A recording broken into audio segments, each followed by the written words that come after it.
ओम शांति। बाबा का आज का मधुर वचन है।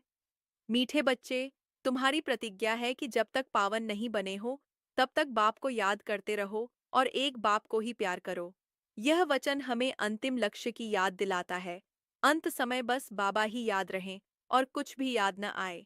सार, आज बाबा समझाते हैं, सयाने बच्चे समय को देखते हुए पुरुषार्थ करते हैं कि जब यह पुराना शरीर छूटे तो बस बाबा ही याद रहे। यह योग अग्नि ही जन्म जन्मांतर के पापों को भस्म करती है। गृहस्थ जीवन में रहते पवित्र बनना ही असली बहादुरी है। यही शिक्षा हमें विश्व का मालिक बनाती है और यही नर से नारायण बनने की पाठशाला है। विशेष पुरुषार्थ, आज का मुख्य पुरुषार्थ है कर्मातीत अवस्था की तैयारी। पुरानी देह और उसके संबंधों से ममता निकालते जाओ।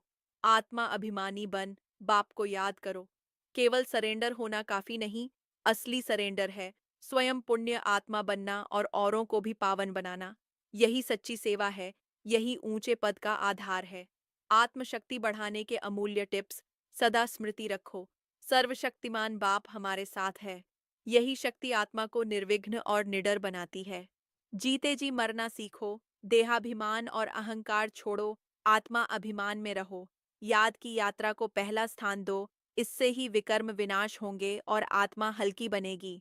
बहादुर बनो, परिस्थिति या डर में न झुको। शिव शक्ति पांडव सेना के नाम को सार्थक करो। सेवा में शुभ भावना और उपकार का भाव रखो, तभी स्वतः दुआएं मिलेंगी। रात्रि आत्मचिंतन के प्रश्न। क्या आज मैंने हर कार्य में आत्मा अभिमानी स्थिति को याद रखा? क्या मेरे दिल में केवल बाबा के प्रति सच्चा प्यार रहा या देह और संसार की ममता बीच में आई? क्या मैंने सेवा को पुण्य का साधन मान औरों को पवित्रता की प्रेरणा दी? क्या आज मैंने निर्विघ्न स्थिति का अनुभव किया या परिस्थितियों से विचलित हुआ? वरदान। निर्विघ्न स्थिति द्वारा स्वयं के फाउंडेशन को मजबूत बनाने वाले पास विद आनर भव।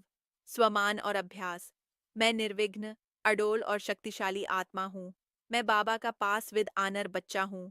मैं शिव शक्ति पांडव सेना का निर्भय वीर हूँ। मैं पवित्र आत्मा हूँ जो बाबा के संगम से स्वर्ग का अधिकारी बन रही हूँ। मीठे बच्चों, बाबा का आज का संदेश यही है। याद ही बेड़ा पार करने की नौका है। अंत समय बस बाबा ही याद रहें। अगर आप भी इस स्मृति में रहकर कर्मातीत बनने का संकल्प लेते हैं, तो कमेंट में लिखें, मैं बाबा का पास विद आनर बच्चा हूँ। साथ ही इस अमूल्य ज्ञान को सब्सक्राइब करें, शेयर करें और औरों तक पहुँचाएं। ओम शांति।